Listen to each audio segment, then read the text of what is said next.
विभज्यवाद YouTube channel में आपका स्वागत है। Welcome to विभज्यवाद।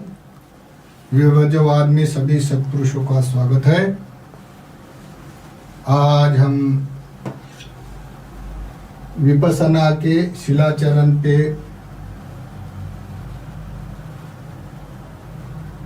वीडियो बनाने जा रहे हैं। वास्तविक विपश्यना क्या होती है और विपश्यना के लिए आचरण क्या होता है, इसके बारे में हम रिसर्च करने वाले हैं, जानने वाले हैं। ये वीडियो जितने भी संसार में पुण्य कर्म करने वाले लोग हैं, सुख चाहने वाले लोग हैं, शांति चाहने वाले लोग हैं, चाहते तो सभी लोग, लेकिन उसको रूट मालूम नहीं हो जाता है कि हम इस रूट से ही सुख मिलता है, ऐसा मालूम नहीं होता। सुख तो सभी चाहते, लेकिन सुख का रास्ता मालूम नहीं होता है।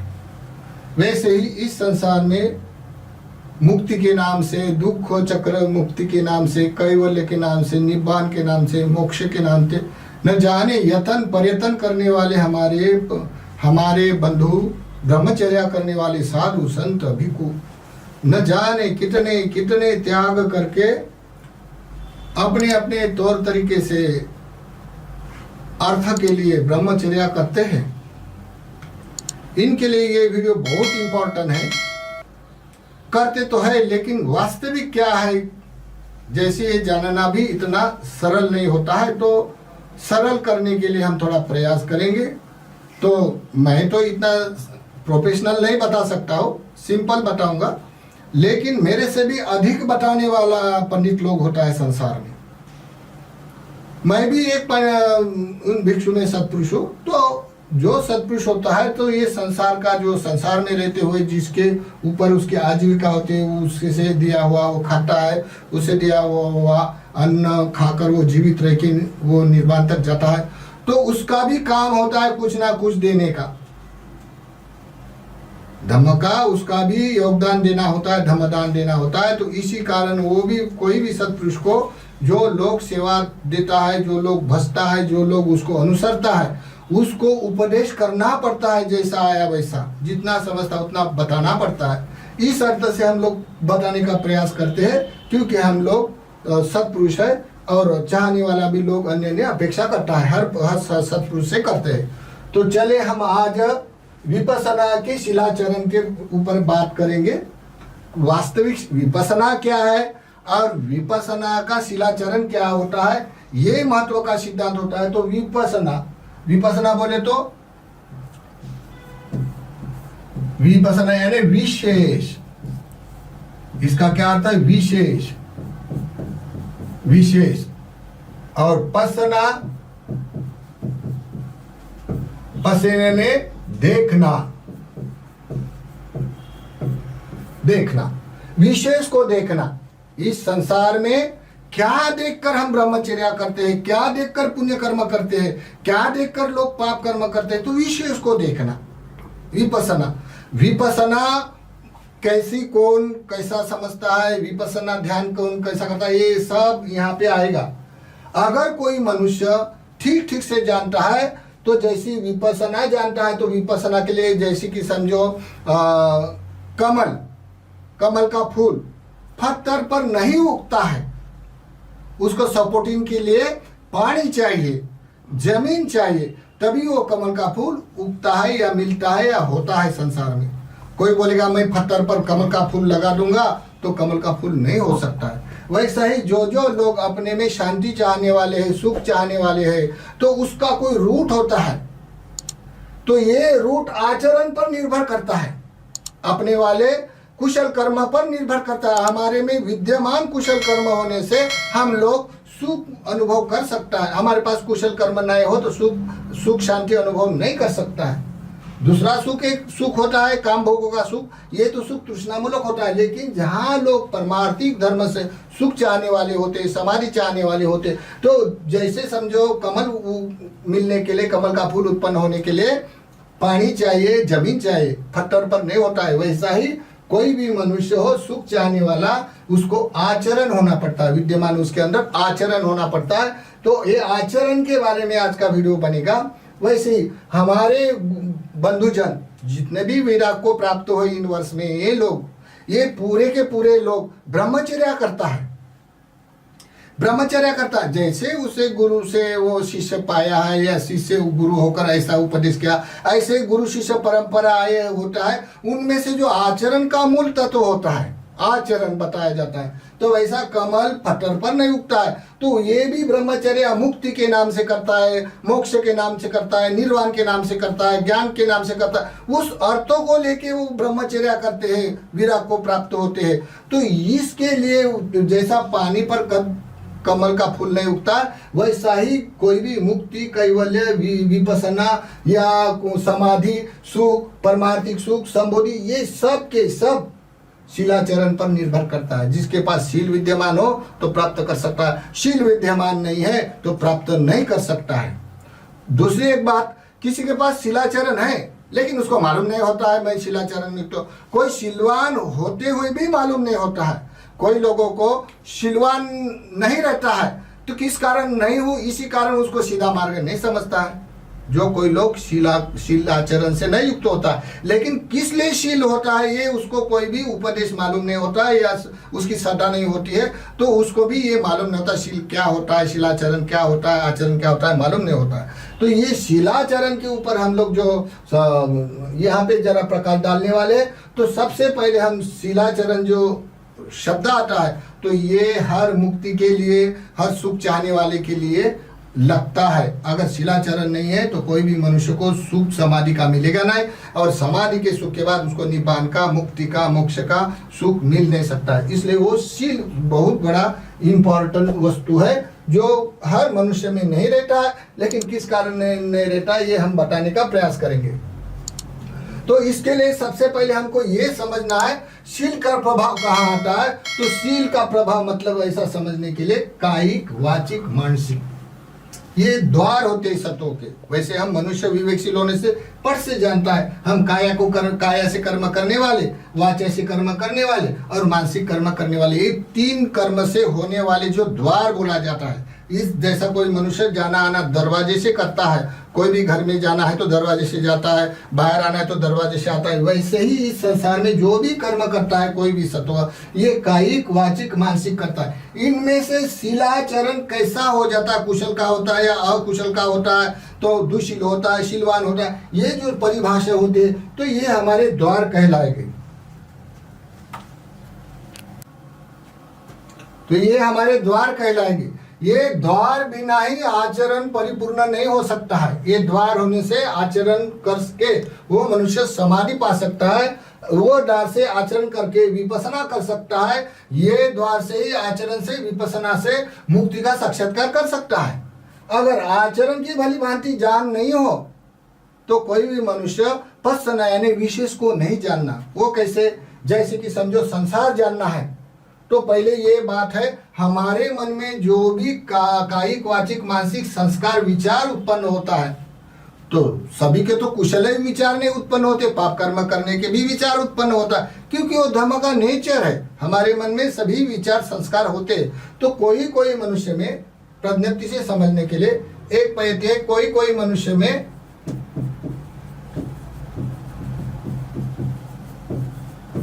पाप कर्म उत्पन्न होते हैं, कोई मनुष्य में पाप कर्म उत्पन्न होते, फिर भी वो मेरे मन में पाप कर्म उत्पन्न होता है ये नहीं जानता है। एक मनुष्य हो गया, कोई कोई मनुष्य में पाप कर्म उत्पन्न होते हैं, फिर भी वो मनुष्य मेरे मन में पाप कर्म नहीं उत्पन्न होता है, ऐसा वो नहीं जानता है। तो पाप कर्म कहाँ उत्पन्न होते हैं, जैसे कायिक, वाचिक और मानसिक, तीन इसमें से पाप कर्म पुण्य कर्म होता है, उसको द्वार कहला है। तो सबसे पहले कर्म को कहाँ उत्पन्न होगा, काया में उत्पन्न होता है या वाचा में उत्पन्न होता है, मानसिक उत्पन्न होता है। तो पहले मानसिक में उत्पन्न होता है हेतु, और फिर वो कायिक वाचिक पर प्रभाव आता है। कोई भी हेतु मानसिक पे उत्पन्न होता है, तो ये मानसिक में उत्पन्न होता है। जो कोई मनुष्य में अपने मानसिकता में पहले जो पाप कर्म उत्पन्न होते, विचार उत्पन्न होते, तो भी ये पाप कर्म है नहीं जानता है एक आदमी। दूसरा आदमी कोई मनुष्य अपने में पाप कर्म है उत्पन्न हो रही, ये जानता है, ये जानता है। सेकंड वाला जानता है। अभी इन दोनों में कौन श्रेष्ठ लगता है? हमारे जितने भी ब्रह्मचर्य करने वाले साधुजन हैं, अगर पूछा जाए उनको, हम पूछते हैं एक दूसरे को, साधु संत होने से भी कौन से, एक दूसरे को गुरु शिष्य परंपरा होती है हमारी, एक दूसरे का अनुवाद पूछने का, एक दूसरे का मार्गदर्शन करना, एक दूसरे के मार्गदर्शन श्रवण करना, ये हमारा धर्म होता है गुरु शिष्य का। अगर कोई साधु संतों को ये पूछे क्या आपके गुरु आचार्य ने आपको शिक्षा दिया है, इस शिक्षा में जो मन में पाप कर्म उत्पन्न होता है, इसके बारे में, उसके कारण हेतु क्या बतलाया है, तो वो सीधा सरल कोई कोई जान सकता है, कोई कोई नहीं जान सकता है। तो इसी कारण ये पद्धति से हमको ये समझना है, तो कोई मनुष्य में पाप कर्म उत्पन्न होता है फिर भी वो नहीं जानता है मेरे मन में पाप कर्म उत्पन्न हो रही करके, नहीं जानता है। ये दूसरा, कोई मनुष्य में मन में पाप कर्म उत्पन्न होते ये जानता है, तो कौन श्रेष्ठ है? तो जानने वाला श्रेष्ठ लगता है, क्योंकि वो जानता है क्या मेरे मन में पाप कर्म उत्पन्न हो रहे। तीसरा, किसी के मन में पाप कर्म उत्पन्न होते ही नहीं। सभी लोग तो प्रतिष्ठा में, चर्या स्वभाव में एक समान नहीं होता, क्योंकि धम्म का अनुसंधान चेंजिंग होता है, पर्टिकुलरली परिवर्तनशील है, चेंजिंग होता है, अस्थिर होता है। तो तीसरे के मन में पाप कर्म उत्पन्न नहीं होते हैं, पाप कर्म मन में पाप कर्म नहीं होते हैं, नहीं उत्पन्न होते हैं, फिर भी वो मेरे मन में पाप कर्म उत्पन्न होता है, नहीं जानता है। तीसरा नंबर का, उसके मन में पाप कर्म तो नहीं है, लेकिन मेरे मन में पाप कर्म नहीं है ऐसा नहीं जान सकता है, तीसरा मनुष्य। चौथा, किसी के मन में पाप कर्म उत्पन्न नहीं हो रहे, तो पाप कर्म मन में उत्पन्न नहीं हो रहे ये जानता है। तो ये दो में कौन श्रेष्ठ होता है? जिसके मन में पाप कर्म भी नहीं होते हैं फिर भी कोई जानता नहीं, कोई जानता है, तो कौन श्रेष्ठ है? तो पाप कर्म नहीं हो रहे ऐसा जानने वाला श्रेष्ठ लगता है। तो ये चार पद्धति से जो कोई मनुष्य, जो कोई मन में, अपने मन में पाप कर्म नहीं होने के बारे भी पाप कर्म नहीं क्यों होता है इसके बारे में नहीं जानता है, और कोई मनुष्य अपने में पाप कर्म नहीं उत्पन्न हो रहे हैं ऐसा जानता है। तो ये जानने वाली प्रतियोगिता में यो पहले इसमें जो जानने वाला श्रेष्ठ है और दूसरे में भी जानने वाला श्रेष्ठ है, इस प्रतियोगिता में देखने से कौन श्रेष्ठ होता है? जानने वाला। कौन श्रेष्ठ होता है? जानने वाला। जानने वाला श्रेष्ठ होता है। अभी ये जानने वाले श्रेष्ठ प्रतियोगिता में जानने वाला जो श्रेष्ठ है, इसके जो मीमांसा करने वाले हैं या उसका विचार करे, तो इस संसार में जितने भी हमारे भाईजन हैं, विराग को प्राप्त होने वाले हमारे गुरु आचार्य उपाध्य है, भिक्खु है, इन सब में जो बहुत सारे पंडित लोग होना संभव है, कोई एक भिक्खु पंडित नहीं होता है। भिक्खु संघ में बहुत सारा संघ पंडित होता है, साधु संत में कोई एक संत जन पंडित होते हैं। इसी कारण ये सार्वजनिक तौर पर तो बोलने में अच्छा है, मैत्री भावना, लेकिन अपने बारे में कौन कैसा जानता है ये उस पर निर्भर करता है। तो पहली बात, जानने वाले की प्रतियोगिता में वो कोई भी सतपुरुष हो या दानी आदमी हो या दान धर्म करने वाला है या पुण्य कर्म करने वाला, वो अपने बारे में या अपने संसार के बारे में क्या जानता है, जिस कारण अपने मन में पाप कर्म उत्पन्न होता है या जिस कर्म से करने से कारण पुण्य कर्म करना उत्पन्न होता है। तो इस संसार की प्रतियोगिता में अपने बारे में क्या जानता है, संसार के बारे में क्या जानता है। जैसे जिस संसार में हम विद्यमान होते हैं तो संसार के बारे में क्या जानता है, इससे चालू हो जाएगा पहला। तो संसार के बारे में पहला जानना पड़ेगा, संसार की क्या वास्तविकता है, कैसे वो, कहाँ शील का आचरण का मतलब होता है, और कौन शील आचरण से मनुष्य प्रतिष्ठित होकर सीधा सरल अपने मार्ग से, मुक्ति के मार्ग से विपස්සना के लिए चला जा सकता है। तो ये समझाने का प्रयास करते। तो ये समझने से पहले ये महत्व का होता है, कोई मनुष्य विपස්සना शब्द होता है, तो विपස්සना वाले के लिए ये सिद्धांत, वो एपिसोड है, बहुत इंपॉर्टेंट होता है। क्यों कि कोई कोई मनुष्य भुलभुलिया मार्ग का ध्यान करता होगा तो उसको राजमार्ग को निकालने के लिए वो शील, जैसा वो अंत तक शील ये एपिसोड ठीक ठीक देखेगा अंत तक, तो उसको हो सकता है कभी कभी रूट बदल जाने वाला यानी अमार्ग की ध्यान करने वाला भी मार्ग में आ सकता है। और जो कोई मनुष्य अमार्ग से भटक गया तो उसको भटक गया क्यों, तो इसका कारण समझ कर वो सीधा मार्ग में आ सकता है। इसके लिए बहुत तो ये अर्थसंगत होता है। अगर कोई मनुष्य चाहता है कि समझो मार्ग बोलता है ये अमार्ग बोलता है, मार्ग का साक्षात्कार का कैसा होता है, उसका भी हम लोग कैसा मार्ग का साक्षात्कार करने से क्या दिखाई देता है, कैसा मानता है और कैसा अनुभव होता है, ये भी स्पष्ट करेंगे। तो इसी के लिए विपස්සना के जो शिलाचरण है ये कहाँ से कैसे कैसे गुजरते गुजरते मनुष्य मार्ग में ठीक मार्ग का साक्षात्कार कर सकता है विपස්සना में, तो इसके लिए भी ये एपिसोड बहुत इंपॉर्टेंट होता है। तो सबसे पहले जो भी कोई मनुष्य हो मुक्ति के नाम से या अपने सुख के शांति के नाम से जो कोई दान धर्म करता है, जप तप करता है, ध्यान साधना करता है, इसके लिए बड़ा महत्वपूर्ण लगता है ये एपिसोड। तो ये एपिसोड के बारे में सबसे पहले हम संसार के बारे में क्या जानता है, तो धम्म का मूल सिद्धांत जानना पड़ेगा उसको।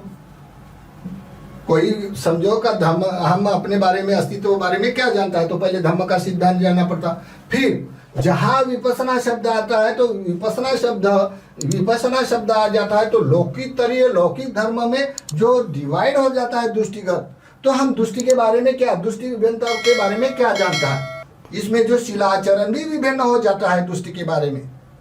जैसे संसार के चेतना से भी शिलाचरण की प्रतियोगिता समझा सकता है, लेकिन दृष्टि विभिन्नता से शील का आचरण विभाजित किया जाता है।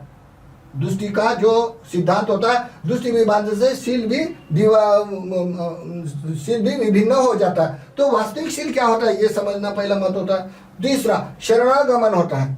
हर कोई मनुष्य, पुण्यवान मनुष्य किसी को भी भजता है, हर कोई भज अपनी अपनी जो हेतु है ऐसा भजता है, यानी शरणगमन करता है। किसको शरण जाता है, किस पर विश्वास करता है, फिर उस शरणागमन पर भी शील डिवाइड हो जाता है। कौन सा शील अपने सीधा मार्ग पे जाता है, कौन सा शील सीधा मार्ग में नहीं जाता है। फिर तीसरा होता है दुख चक्र के मुक्ति की उपासना, यानी दुख चक्र मुक्ति का जो शब्द बोला जाता है, साक्षात्कार बोला जाता है, मुक्ति का साक्षात्कार बोला जाता है, भुलभुलिया मार्ग बोला जाता है, राजमार्ग बोला जाता है। ये मुक्ति का मार्ग के लिए भी कौन सा रूट का शील उसको मुक्ति तक ले जाता है शिलाचरण, और कौन सा भूलभुलैया में लटक कर रखता है उसका भी परिणाम शील पर क्या आता है, उसका मानस पर क्या परिणाम होता है। इसके लिए ये बहुत बड़ा अच्छा, इसके लिए ये एपिसोड बहुत इंपॉर्टेंट होता है। तो जिसको ये हेतु है, जो भी करता होगा इस संसार में, कोई पुण्य कर्म करता है, कोई सी भी समाधि करता है या कोई भी आनापान करता है, तो करता तो अर्थ के लिए करता है। इसके लिए वो जो एपिसोड है ये बहुत इंपॉर्टेंट होता है। तो इसने अपने हेतु पुरस्कार जानबूझकर शांति के साथ अपना समय देकर देखे तो उसका हो सकता है, उसको मालूम नहीं रहने वाली बात भी मालूम कर सकता है। अगर किसको मालूम है तो इसकी तो बात ही कोई नहीं है, लेकिन जिसको मालूम नहीं है इसके लिए ये है। तो ये कोई भी सदा करके कर सकता है। शरणागमन फिर डिवाइड होता है, फिर दुख चक्र से भी बताया। ये 5 विषय से भी पहले, ये 4 विषय से पहले, सबसे पहले हम लोग अभी देखेगा इस संसार में जो सिद्धांत है मूल, वो मूल सिद्धांत क्या बोलता है। इसी कारण वो शील की प्रतियोगिता में हमें समझ में आ जाता है। अगर हमारे मन में पाप उत्पन्न होता है या पुण्य उत्पन्न होता है, इसके कारण हेतु सिद्धांतों को समझने के बाद ही हम समझा सकता है।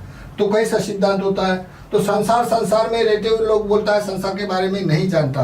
ये संसार अंत्यवान है या अनंत्यवान है, कौन सा मार्ग का अंत होता है, कौन से मार्ग से अनंतवान होता है, इसके बारे में जानना बड़ा कठिन और दुर्लभ होता है। बोलने के लिए, समझाने के लिए, शिक्षा लेने के लिए तो संसार सारा भरा होता है। अपनी अपनी शिक्षा तो होती है, जिसके पास जैसी शिक्षा वैसा प्रतियोगिता में शिक्षा देता है। लेकिन एक ऐसा है, जैसी कोई नदियां है, सभी नदियां सागर तक ही पहुंचना होता है, लेकिन सभी नदियां सागर तक सीधा नहीं पहुंचता है। कोई आड़ी टेढ़ी पहुंचता है, कोई वहां तक नहीं पहुंचता है, कोई बड़ी नदी में पहुंचता है, बड़ी नदी से इतना कठिन होता है सागर तक पहुंचना। वैसा ही जहाँ लोग दुख से हैरान हो जाता है, तो दुख मुक्ति की साधना करने के लिए भी एक सीधा समुद्र तक जाने के लिए भी रूट परफेक्ट होना चाहिए। तो देखिए, पहले धम्म का हम सिद्धांत समझाएंगे। संक्षिप्त में समझाने का तरीका है, अगर सिद्धांत समझ लिया तो बाकी हम समझ सकता है। तो क्या सिद्धांत होता है? जैसे ये आवर्त शब्द है, ये बहुत बार बताया मैंने। आवर्त,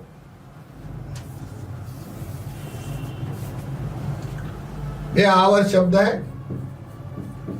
आवर्त का ऐसा अर्थ है वर्तुल। ये मराठी में वर्तुल बोला जाता है, पाली में वर्तल बोला जाता है। तो ये ल सामस होने से संधि विग्रह हो जाता है। संधि विग्रह हो जाने से वर्तुल, ये संधि निग्रह, तो निग्रह संधि होने से उसका वट्ट हो जाता है, वट्ट। तो उसको वट्ट चक्र, दुख चक्र बोला जाता है। तो कब बोला जाता है? जब ध्रुव शब्द आता है। ध्रुव के नाम से ये नित्य है। नित्य क्या है? तो घूमता है, नित्य घूमने के, घूमता है, इस अर्थ प्रयुक्त से आ लगाया जाता है, यानी ये चक्र मानस के तौर पर घूमता है, इसका अर्थ ऐसा होता है। फिर होता है ध। ध बोले तो एक अपने हृदय को से निकलने वाली ध्वनि, आवाज, उसको बोलता है भाष्य। भाष्य पर बहुत प्रभुत्व होता है संसार में। इसी कारण संसार अनुवादित करते हुए गुरु शिष्य परंपरा से अपनी मुक्ति रास्ते तक चला जाता है। तो यह अपने उत्पन्न होने वाली जो भाषा है वो निरुक्ति, निरुक्ति यानी ध, जो अपने हृदय को से शब्द निकलने वाला। ये शब्द रहने से हम संसार को कोई भी वस्तु का अनुवाद कर सकता है, तो मुक्ति का नाम का अनुवाद कर सकता है। फिर ये सभी होने से फिर सभी धातु है। धातु होने से इसके बाद धम्म, धातु यानी धम्म, जो लोग धर्म धम्म बोला जाता है ना, तो ये यहाँ अच्छे तरह से समझना पड़ता है। धम्म अगर बोलेगा तो ये व्यवहार के लिए होता है। धर्म धर्म तो सभी बोलता है, लेकिन ये व्यवहार के लिए बोलने से, समझाने के लिए तो अच्छा हो जाता है। जब धम्म बोला जाएगा तो ये धम्म की व्याख्या ऐसी हो जाए, चार परमार्थिक धर्म, चित्त, चेतसिक, रूप और निब्बान, ये माइंड एंड मैटर, ये है लोकत्री धम्म। ये लोकत्री सिद्धांत है। यहाँ पराधीनता नहीं, स्वयं प्रकाशित करता है, स्वयं मुक्ति का रूट क्लियर बताया जाता है। ये है धर्म का सिद्धांत, लोकत्री धर्म। अगर यहाँ पे धर्म बोला जाएगा पहचानने के लिए, धर्म धर्म तो पाली में बोलता है, धर्म हिंदी मराठी में बोलता है, लेकिन जहाँ इंग्रजी का जो शब्द आता है तो धर्म का वर्ड्स नहीं होता है इंग्रजी में, इसी कारण धर्म का होता है। तो सभी लोग धर्म बोले तो फिर वांदा आ जाता है, लोकती धर्म है क्या लौकिक धर्म है। तो इसी कारण धर्म की व्याख्या, धर्म बोलेगा तो पाली का लोकती धर्म होगा, और धर्म बोलेगा तो ये लौकिक धर्म होगा। तो लौकिक धर्म के क्या सिद्धांत है? तो 18 प्रकार के पूर्वानुकल्पित, यानी ये संसार कोई तो भी बनाने वाला शास्त्र है, गुरु है, यह व्यक्ति है। और दूसरा 44 प्रकार से अपरानुकल्पित आत्मावाद है, यानी इस संसार का संचालक आत्मा है। बहुत सारे मैंने इसके बारे में एपिसोड बना के दिया आत्मा के बारे में। तो ये दो मत संसार में सबसे पहले बोलना पड़ेगा, क्योंकि दृष्टि विभिन्न होने से। तो धम्म का स्वभाव, ये धम्म का स्वभाव बाद में जानेंगे, तो वहां तक धातु आ गया, धम्म समझा। फिर नियत, धम्म क्या होता है? नियत, नियत यानी अपनी चेतना। जैसे मनुष्य का स्वभाव कुशल और अकुशल, तो सभी संसार में देखे कोई भी मनुष्य अच्छे कर्म करने वाला है, बुरा कर्म करने वाला है, या अव्याकृत है, न्यूट्रल है। वैसे ही जब अच्छे कर्म करने वाला होता है तो ये है धम्म का सिद्धांत। ये पाप कर्म करने वाले का ग्रुप, उत्पन्न होने वाले का ग्रुप है, ये पुण्य कर्म उत्पन्न होने वाले का ग्रुप है। लेकिन अभी हमको ये समझना है, ये धम्म का मूल सिद्धांत समझने के बाद हम शील कहाँ पे डिवाइड होता है। धम्म तो सभी के लिए सरीका है, जो कोई अच्छा काम करेगा तो अच्छा अनुभव होगा, जो बुरा काम करेगा तो बुरा उत्पन्न होगा। ये तो यहाँ तक समझ सकता है। ये कुशल, अकुशल, अव्याकृत, निगेटिव, पॉजिटिव, निगेटिव, न्यूट्रल, ये जैसी अपनी वाली अपना वाला जैसा माइंड होता है, इस माइंड में जो कर्म करता है कायिक वाचिक, उसका वो परिणाम आएगा। ये तो सबके लिए ठीक है। लेकिन जहाँ दुष्टि होती है, दुष्टि भी बनाते, ये दुष्टि है। तो जो कोई मनुष्य अपने के बारे में क्या जानता है, तो कोई कोई किसको वो किसको मानता है, कोई ये संसार ऐसा बनाने वाला है ऐसा मानता है, या संसार में आत्मा है ऐसा मानने वाला लौकिक धर्म एक होता है। इसका शील क्या होता है? और जो कोई मनुष्य लोकोत्तर धर्म है, तो चार परमार्थिक धर्म, चित्त, चेतसिक, रूप, निर्वाण, तो ये शील के बारे में, इसका शील के बारे में क्या जानता है, शीलाचरण के बारे में, और ये शीलाचरण के बारे में क्या जानता है, उसको हमको देखना है। फिर दूसरा आता है शरणागमन।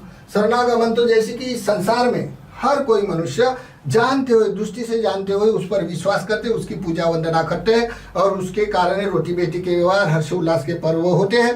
तो ये कौन कौन लोकोत्तर धर्म को क्या जानते हुए पूजा वंदना भावना 10 पुण्य कर्म करता है, और ये लौकिक धर्म में पूजा वंदना भावना क्या जानकर करता है, इसमें शरणागमन पर विश्वास करने से भी शील विभिन्न हो जाता है। यहाँ पे शील विभिन्न हो जाता है, शिलाचरण, यहाँ भी शिलाचरण विभिन्न हो जाता है। तो कैसा कैसा हो जाता है मैं समझाने का प्रयास करूंगा बाद में है दुख चक्र से मुक्ति के मार्ग, ये और उपासना क्रम। अगर शील को देखेगा तो शील बोलेगा सभी में तो एक जैसा आचरण नहीं होता, आचरण तो हमेशा बदल जाता है। तो इसका जो प्रोग्राम है, जो कोई मनुष्य मुक्ति के नाम से अगर वो चलता है, उसकी आकांक्षा है क्या मैं दुख से चक्र मुक्त हो जाऊंगा, इसलिए मैं साधना करता हूँ, ध्यान करता हूँ, जप करता हूँ। तो अपने शील के बारे में क्या जानता है, शील आचरण के बारे में क्या जानता है, इसके लिए उसकी उपासना ठीक क्रम बाय क्रम है क्या नहीं है, और क्रम बाय क्रम उपासना में अगर कोई मनुष्य मार्ग का शील क्या होता है, अमार्ग का शील क्या होता है, किस मार्ग का शील से आदमी निकल सकता है, किस मार्ग से आदमी नहीं निकल सकता है, ये बारे में आपको आगे के लिए समझा देगा। तो सबसे पहले आता है शिलाचरण। तो शिलाचरण ये हम लोग आगे समझाने का प्रयास करेंगे। सभी का शील एक जैसा नहीं होता है। तो देखिए, शिलाचरण के लिए त्रिविध शासन देखना पड़ेगा पहले। इसी कारण हम लोग शील कौन सा कहाँ पे आता है, फिर लौकिक शील कैसा होता है, लोकोत्तर शील कैसा होता है, और रूट के लिए सही शील कौन सा काम करता है, ये समझाने का प्रयास करेंगे।